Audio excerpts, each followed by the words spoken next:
Assalamualaikum warahmatullahi wabarakatuh.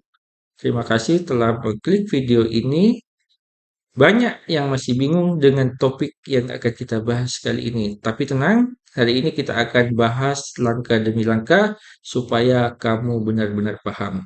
Saksikan videonya.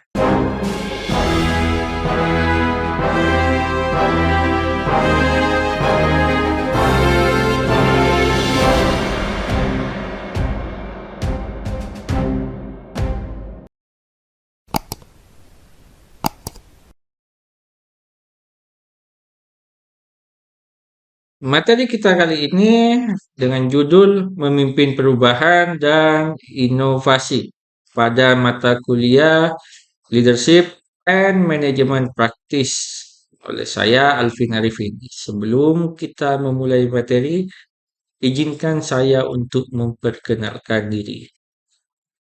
Ya. Nama lengkap saya adalah Alvin Arifin. Email institusi yaitu alvinarifin@unibamadura.ac.id. Email personal yaitu mail@alvinarifin.com. NIDN 0728119104. Sinta ID 67011866. Scopus ID 597479686000. Website tempat saya menulis yaitu di alvinarifin.com. Materi ini bisa diakses di lms.alvinarifin.com.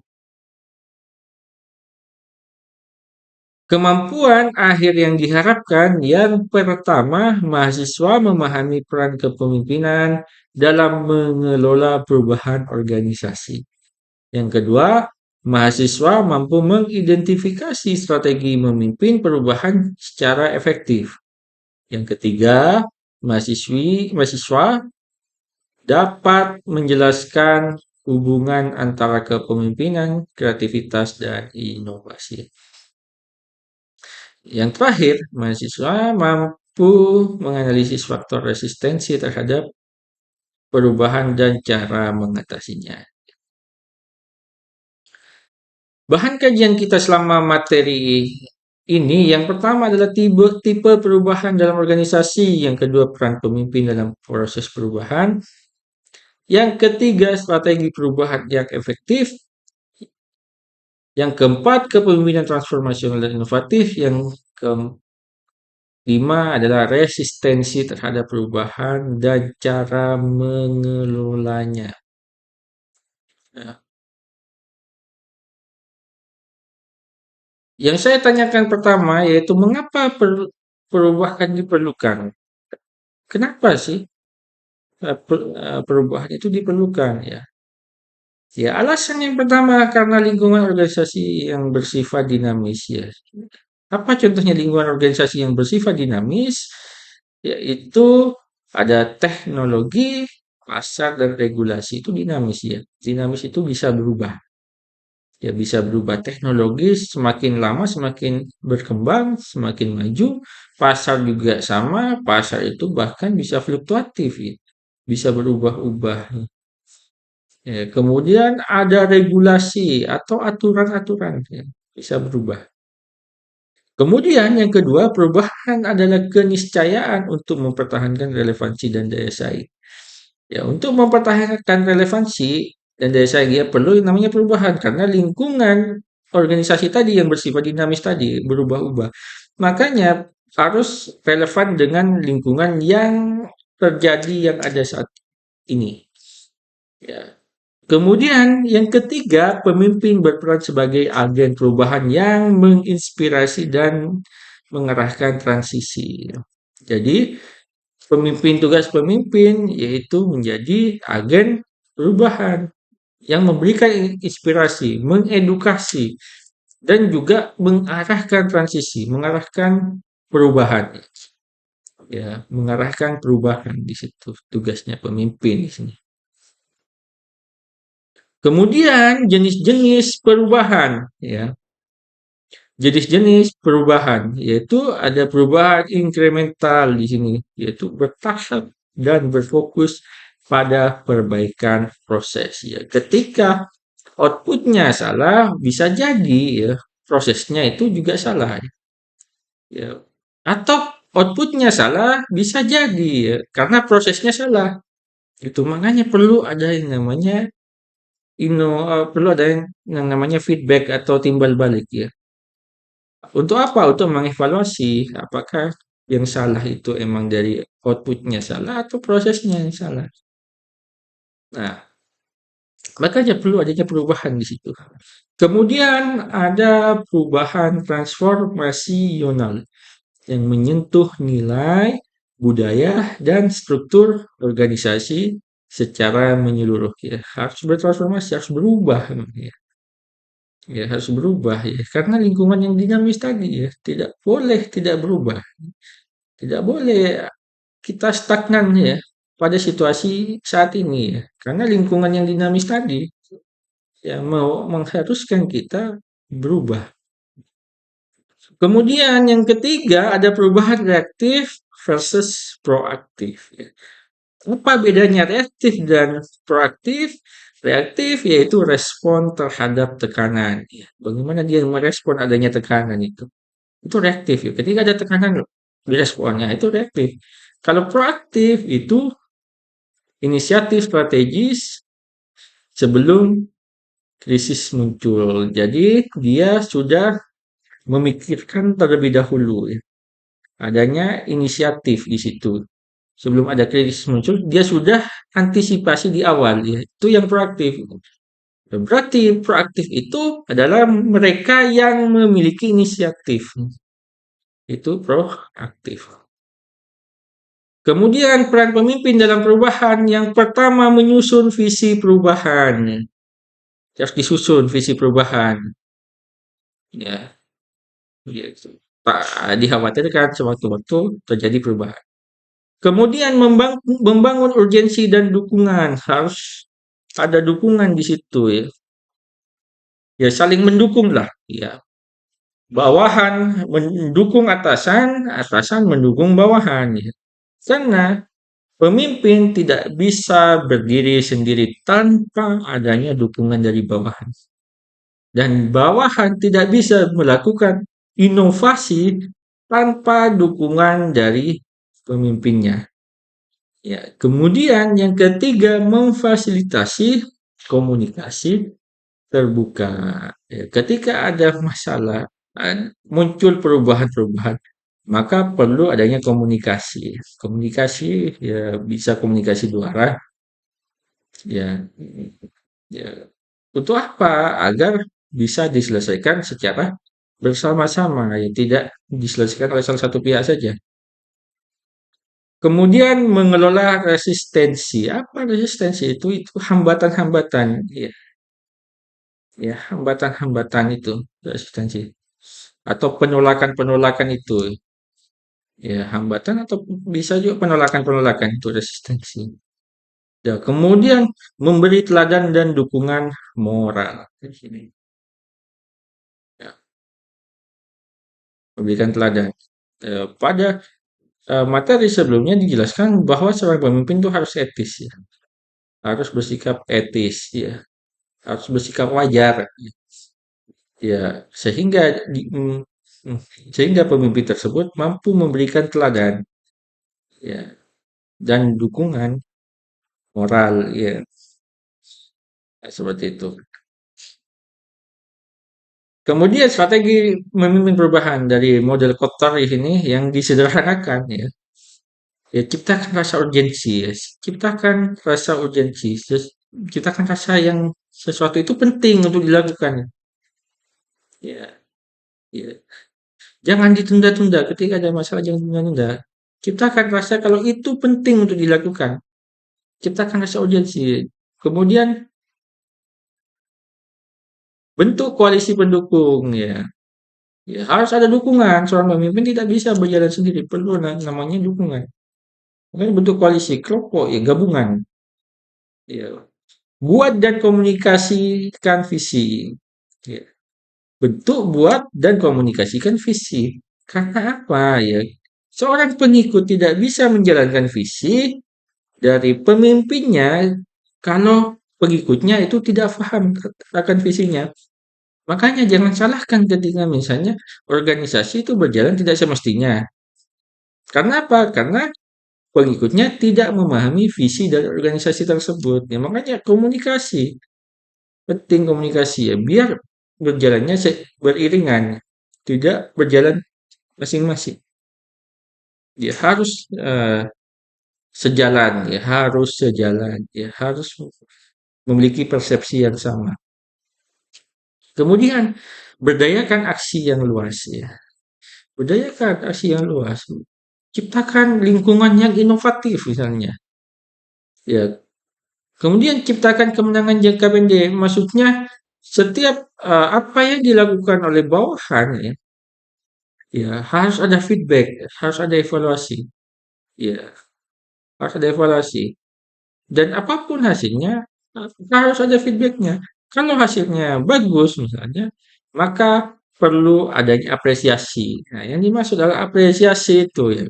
Ketika pemimpin mengapresiasi hasil kerja dari bawahannya, ya dimungkinkan kinerja bawahannya akan tetap konsisten, ya.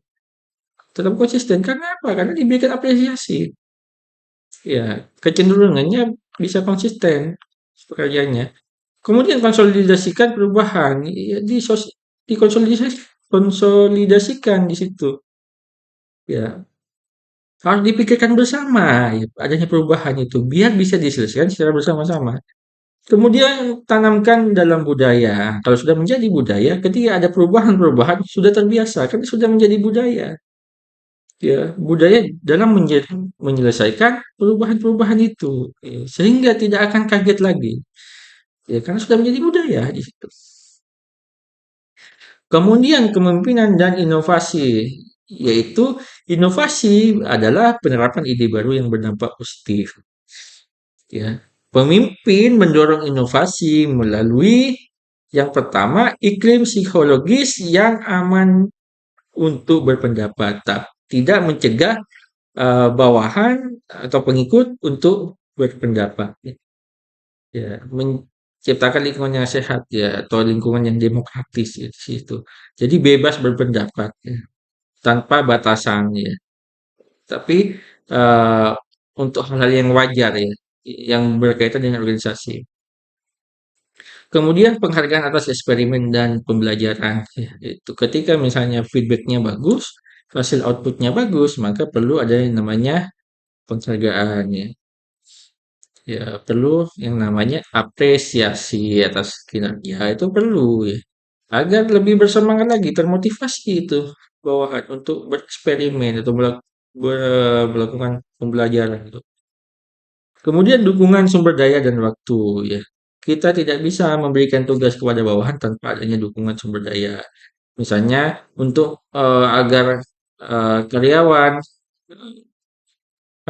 enjoy atau nyaman dalam bekerja, maka kita perlu menyiapkan fasilitas-fasilitas. Ya, itu disebut dengan dukungan sumber daya dan waktu tentunya ya disesuaikan.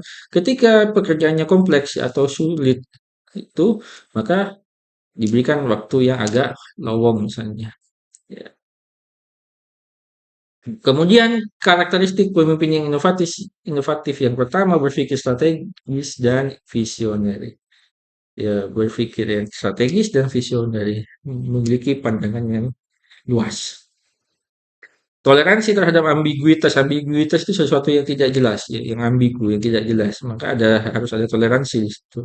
Karena sesuatu yang dikerjakan tidak jelas juga, ya, atau sesuatu yang akan datang itu juga tidak jelas. Karena kita tidak bisa menebak-nebak ya. Kalau memprediksi bisa, tapi menebak apa yang akan terjadi kemudian hari itu juga agak susah ya. Kemudian berani mengambil risiko terkalkulasi. Jadi seorang pemimpin yang visioner itu mampu atau berani mengambil risiko ya dengan tepat ya dan cepat ya. Ya, dengan pertimbangan-pertimbangan tertentu ya, bukan berani mengambil risiko yang tidak jelas ya. Harus tepat, terkalkulasi, ya, tepat, dipikirkan secara matang. Kemudian mendorong kolaborasi dan ide-ide baru. Ya, ini akan muncul bibit-bibit inovatif di sini. Ya, ketiga mendorong kolaborasi dan ide-ide baru. Ya, silahkan berpendapat misalnya. Ya, silahkan memberikan pendapat demi kemajuan organisasi, bukan hal-hal yang lain. Ya, lebih terbuka terhadap pendapat. Kemudian kepemimpinan transformasional memiliki kecenderungan menumbuhkan inovasi dalam tim. Ya, jadi kecenderungannya di sini menumbuhkan inovasi. Ya.